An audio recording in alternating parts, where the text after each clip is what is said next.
Hello everyone, good morning. তোমরা সবাই কেমন আছো? আশা করি সবাই খুব ভালো আছো, আমরাও ভালো আছি। এখন আমি সকালবেলায় গ্রিন টি বানিয়ে নিলাম এক কাপ চা বানিয়ে রেখে ছাদে এসেছি হনুমান তাড়াতে। ভীষণ লাফালাফি করছিল, কেননা এই আবার না ট্যাঙ্কি ওই পাইপগুলো ভেঙে দেবে, তার জন্য হনুমান তাড়াতে এসে এটা লাঠি পাচ্ছিলাম না, এখান থেকে একটা জলের পাইপ নিয়ে তাড়ালাম। তারপরে হনুমানগুলো চলে গেল। আর ঘরের পেছনে যে পাঁচিলটা, তার উপরেও দেখো দুটো হনুমান বসে আছে। ওই আম গাছটার কচি পাতা খাবে বলে আমি আবার তাড়ালাম, চলে গেল। তারপরে আমার একটা চামগুলটি ছিল, ওটা দেখালেই মানে চলে যায়, কিন্তু চামগুলটিটা খুঁজে পাচ্ছি না।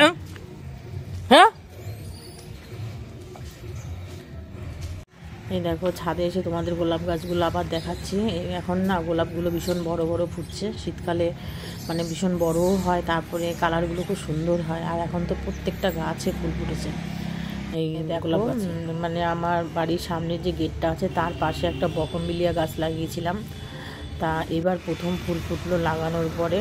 এর আগে টবে যখন লাগিয়েছিলাম ছাদের উপরে তখন দু একবার ফুটেছিল, আর রাস্তার ধারে গাছটা লাগানোর পরে এই প্রথম ফুল ফুটলো, তাই ভাবলাম তোমাদের একটু দেখাই। আর এখানে কটা ডালিয়া গাছ লাগিয়েছিলাম, একটু বড়। দেখো এখন আমি সব বাসনগুলো মেজে নেবো, কারণ রাত্রিবেলায় বাসন মেজে রাখিনি। মাঝে মাঝে বলতে মানে বেশিরভাগ দিনে রাত্রিবেলায় বাসন মেজে রাখি। দু এক সময় যখন ভালো লাগে না, খুব ঠান্ডা পড়ে, তখন আর মাজি না, তাই এখন বাসনগুলো সব মেজে নেবো।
বাসনগুলো আমার সব মাজা হয়ে গেছে। এই দেখো সব উপর করে রেখেছি গ্যাসের পাশেই। এখন সমস্ত কাজকর্ম আমার হয়ে গেছে। এখন আমি নিজের জন্য এক কাপ চা বানিয়ে নিচ্ছি, দুধ চা। আমি আবার দুধ চাটা বেশি পছন্দ করি, লিকার চাটা অতটা ভালো লাগে না। এই দেখো এখন চাটা বানিয়ে নিয়ে খেয়ে তারপরে সকালের টিফিন বানাবো, রুটি তরকারি আর পরোটা। তোমরা দেখতে থাকো।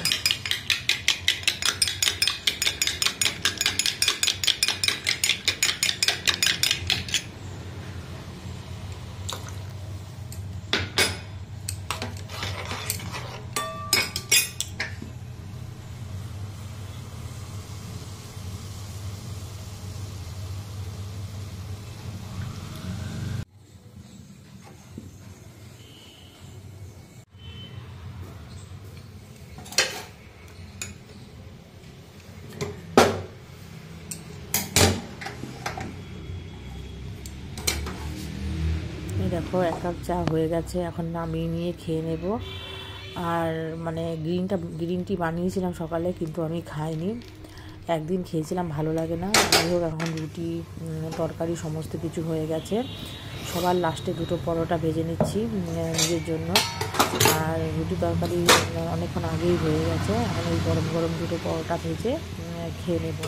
তারপরে সব রান্নাবান্নার ব্যবস্থা করতে হবে। আজকে যেহেতু বৃহস্পতিবার, তাড়াতাড়ি করে স্নান করে পুজো দিতে হবে। আর এরকম পাশে দুধটা গরম করতে বসিয়েছি। এখন আমরা গরুর দুধ খাই না, এখন ওই ডবল টোনের যে প্যাকেটগুলো হয় না, ওই দুধের প্যাকেটটা নিই, কারণ ওতে মানে গরুর দুধে মানে খাওয়া বারণ আছে ডাক্তারের।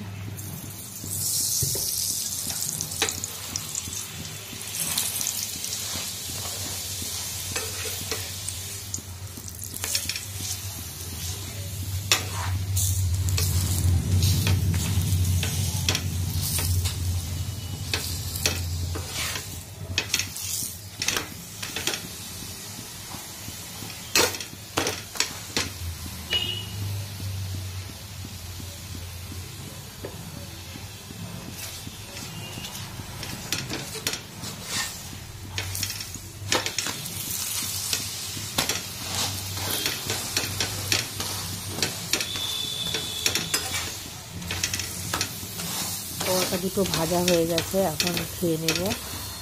খেয়ে নিয়ে তারপরে মানে আমের পল্লব বা এগুলো সব তুলতে যাব। দেখো গাছে কত ফুটেছে ডালিয়া, আমি ভাবলাম তোমাদের একটু দেখাই। অনেকদিন আগে একবার দেখিয়েছিলাম, গাছে অনেক ফুল ফুটেছিল।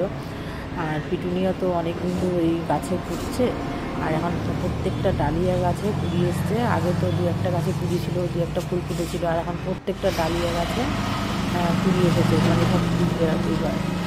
আর দেখো এই জবা গাছটা কত মানে কুড়ি এসছে। শীতকালে কিন্তু জবা ফুল খুব একটা বেশি ফোটে না, তাও এই গাছটায় দেখি 12 মাস খুব ফুল ফোটে। আর এখানে দেখো ডালিয়ার এমন সুন্দর হয়েছে গাছগুলো, পুরো সবুজ আর ঝাঁকড়া, মানে দারুণ লাগছে। আর এখানটায় ভীষণ রোদ পড়ে তো, তার জন্য গাছগুলো খুব সুন্দর হয়েছে। এই দেখো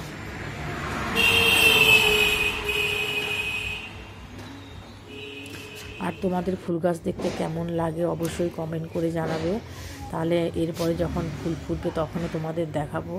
এই দেখো পিটুনিয়া গাছগুলো সব কত সুন্দর লাগছে, আর উপরে রাখা হয়েছে। আর আমার ছাদ থেকে ভালো ওঠে না, এসেছিলাম আমের পল্লব এখানে তখন ভাবলাম তোমাদের একটু গোলাপ গাছগুলো দেখাই, অনেক সুন্দর হচ্ছে।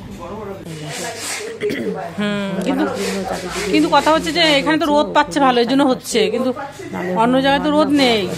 যে ডালপালাগুলো হয় না কেটে দিতে, রোদ না থাকলে গাছ হবে না, প্রচুর নষ্ট করেছে এর আগে।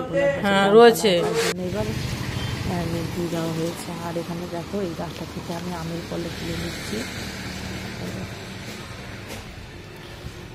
এবার নিচে যেতে হবে, কিছু রান্না বান্না বাকি রয়েছে, সেই রান্না বান্নাগুলো করতে হবে। আর পেছন দিকে একটা লোক নেওয়া হয়েছে, সে সব পরিষ্কার করলো, পাল্লাগুলো গ্রিলগুলো পরিষ্কার করার জন্য। এই দেখো পরিষ্কার করার পরে কত সুন্দর লাগছে গ্রিল মানে ঝুল করে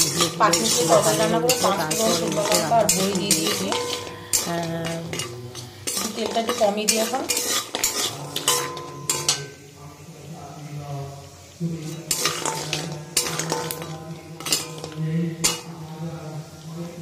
দেখো সবজিগুলো সব ধুয়ে রেখেছি। এখানে অনেক কিছু আছে, পেঁপে, আলু, মিষ্টি কুমড়ো, শিম, বেগুন, তারপরে গাজর, সব কিছু দিয়ে দিলাম এমনিতে।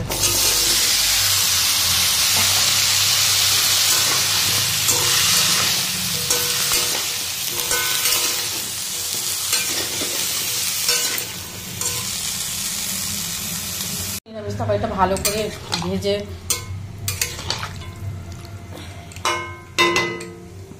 জল দিয়ে দিয়েছি, এখন সিদ্ধ হোক। সকাল থেকে মানে 6টা সাড়ে 6টার সময় ঘুম থেকে উঠি, তারপর সেই সকাল থেকে কাজ আরম্ভ করি। কাজ আর শেষ হয় না, বিকেল 4টে পর্যন্ত কাজ করি। আর এইদিকে দেখো পনিরগুলো কেটে নিচ্ছি, যেহেতু আজকে বৃহস্পতিবার আমরা নিরামিষ খাই, তাই পনির আমার ছেলে ভীষণ খেতে ভালোবাসে। আর মনের মধ্যে যতই কষ্ট থাক আর যাই থাক, সংসারের কাজ করে যেতেই হবে। মনের কষ্ট মনের মধ্যে মানে চেপে রেখে সব কাজ করি সকাল থেকে বিকাল পর্যন্ত।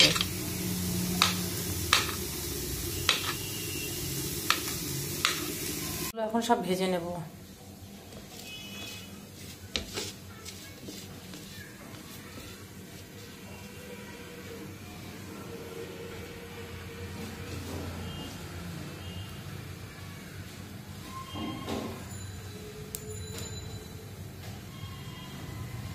আর এখানে তো আলুগুলো কেটে নিয়েছি।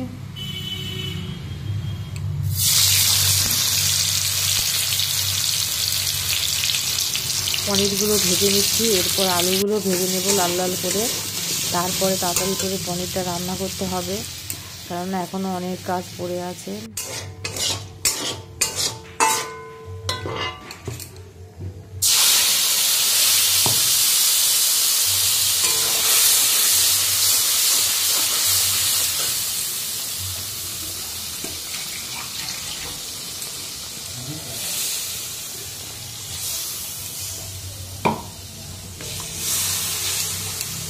করে মশলার সাথে আলু কষিয়ে জল দিয়ে দিয়েছি, এখন ফুটছে।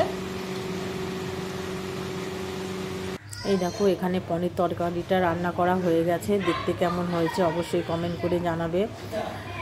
আর কিছু রান্না এখনও সব কিছুই হয়ে গেছে, এখন আর কিছু রান্না করব না। এর আগে তোমাদের বলেছিলাম এই পাশে কয়েকটা সুপারি গাছ বোনা হয়েছিল।